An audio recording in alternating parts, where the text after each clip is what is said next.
अस्सलाम वालेकुम। 1757 में जंग पलासी के बाद अंग्रेज मुकम्मल तौर पर बंगाल पर काबिज हो गए थे। 1757 से 1857 तक यह 100 साल का अरसा हिंदुस्तान की तारीख में तारीख तरीन दौर कहलाता है।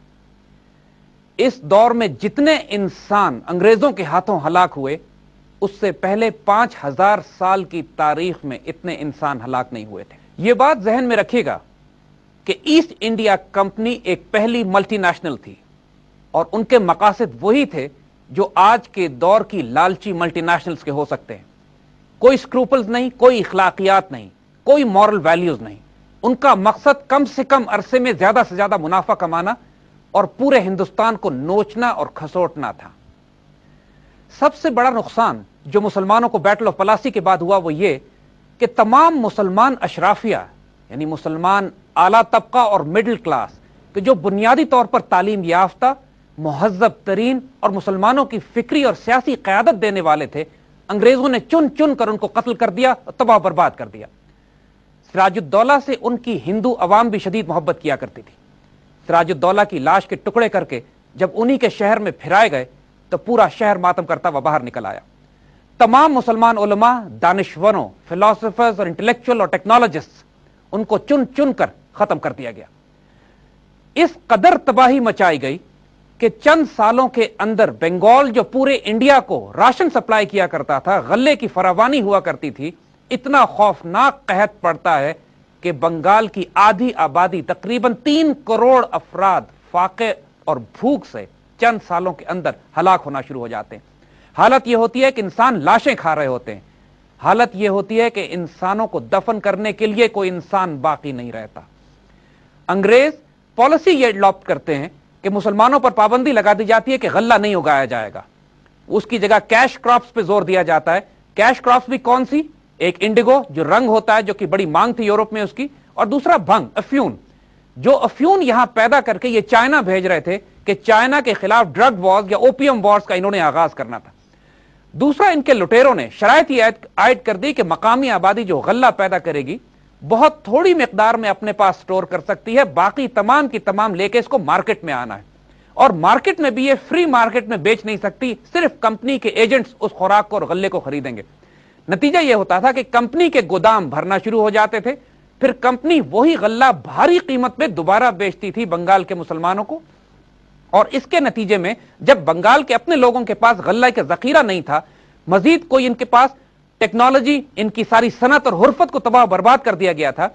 बंगाल में सिल्क इतना बारीक, इतना नफीस पैदा होता था तो कहा जाता था कि कपड़े का एक थान एक अंगूठी में से निकल कर चला जाता था। बंगाल सिल्क जो पूरी दुनिया में मशहूर था, उस कारीगरों के अंगूठे कटवा दिए गए ताकि आइंदा वो टेक्नोलॉजी, वो सनत खत्म हो जाए और मगरिब से लाया हुआ कपड़ा यहां बेचा जा सके। इस सूरत हाल में फिर वही हुआ जो होना था। चंद सालों के अंदर जो कहत पड़ता है उसमें पूरा बंगाल साफ होकर रह जाता है। यह इंसानियत की तारीख में बदतरीन मैन मेड डिजास्टर था। इंसान की नस्ल कशी के लिए फूड सप्लाई कंट्रोल करने का यह आइडिया इससे पहले इंसानियत की तारीख में किसी को नहीं आया था। और 1757 की जंग पलासी के बाद ब्रिटिश ईस्ट इंडिया कंपनी ने इंसानियत की फूड सप्लाई कंट्रोल करके इंसान को हलाक करने का जो प्लान बनाया था, 1974 में हेनरी किसिंजर ने यही प्लान आज की दुनिया के लिए बनाया हुआ है कि इंसानों की नस्ल कशी के लिए खुराक कंट्रोल की जाए और उसके नतीजे में इंसानों की आबादी कम की जाए। अंग्रेजों का मकसद लूट खसूट भी था और तमाम हिंदुस्तान की अशराफिया और आला तरीन पढ़े लिखे तबके को हलाक और खत्म करना भी, क्योंकि उनको यकीन ही नहीं था कि हिंदुस्तान पर कभी ईस्ट इंडिया कंपनी हुकूमत कर सकती है। लिहाजा जो वक्त उनके पास था उसमें मैक्सिमम प्रॉफिट्स, मैक्सिमम लूटमार और जितना ज्यादा ये ग्रैब कर सकते थे उसके लिए उन्होंने ये जबरदस्त स्कॉच्ड अर्थ पॉलिसी, यानी तबाह बर्बाद करके हर चीज को जितना लूट सकते हो, क्योंकि उनका ख्याल था कि चंद दिनों के बाद मुगल और दूसरे मुसलमान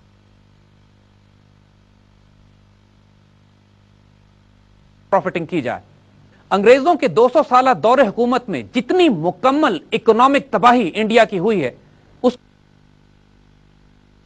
दौर में 1757 तक पूरी दुनिया के ग्लोबल ट्रेड में इंडिया का हिस्सा 25% था। यानी पूरी दुनिया में जो तिजारत होती थी उसमें 25% तिजारत इंडिया से निकल कर जाती थी। और जब अंग्रेज 1947 में इंडिया को छोड़कर गए हैं तो पूरी दुनिया के ग्लोबल ट्रेड में इंडिया का किरदार 1% भी नहीं था, 1% भी नहीं रह गया था। उसके बाद जो लोग बात करते हैं कि इंडिया में अंग्रेजों के आने की वजह से इंडिया की बहुत तरक्की हुई, उनके मुंह पे भी यह तमाचा है, और वो पूरी मगरबी फिलॉसफी, पूरी अंग्रेजों की डॉक्ट्रिन को समझा देता है यह बात कि अंग्रेजों का मकसद हिंदुस्तान में आके क्या करना था। इसका आगाज और पहला ड्रामेटिक, प्रैक्टिकल, खूनरेज एक्सपेरिमेंट इन्होंने जंगे पलासी के बाद अगले 20 साल के अंदर बंगाल में किया। बंगाल की मुकम्मल तबाही के बाद जब 1799 में मैसूर और सेरिंगापटम भी अंग्रेजों के हाथ लगा, तो उन्होंने वहां भी एग्जैक्टली वही किया जो ये बंगाल में कर चुके थे। तमाम मुसलमान अशराफिया को जलील किया, तबाह बर्बाद किया, उनकी नस्ल खत्म कर दी, और जाहिल, अनपढ़ और गद्दार वहां मुसल्लत किए गए। और तमाम टेक्नोलॉजी जो टीपू सुल्तान पूरी दुनिया से लेकर आए थे, उस तमाम टेक्नोलॉजी को यूरोपियंस ने अपने कब्जे में करके ये मगरब की तरफ ले गए।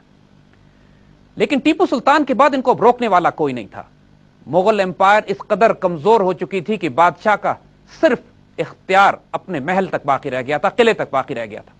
गो के मुसलमान या मुगल गवर्नर्स मुख्तलिफ जगहों पर अपॉइंटेड थे, मगर इंडिया में बहुत बड़ी तादाद राजों, महाराजों, नवाबों की थी, जिनकी अतात थी मुगलों की तरफ, लेकिन उसके बावजूद मजबूर थे, ताकत नहीं रखते थे कि अंग्रेजों के इस बढ़ते हुए तूफान को रोक सकें। एक एक करके तमाम राजे, महाराजे, नवाब, उनकी तमाम रियासतें ईस्ट इंडिया कंपनी के कब्जे में जाती रहीं, और जहां पर भी ये ईस्ट इंडिया कंपनी वाले गए, उन्होंने वही सलूक किया जो वो बंगाल में कर चुके थे या मैसूर में इन्होंने किया था। नतीजा यह हुआ कि पूरे हिंदुस्तान में एक जबरदस्त तबाही, बर्बादी, कहत, फाका और इकोनॉमिक डिजास्टर 1757 से 1857 के दरमियान इस तरह मुसल्लत हुआ कि कम से कम 6 करोड़ अफराद इस 100 साल के अंदर मैन मेड डिजास्टर से हलाक हुए।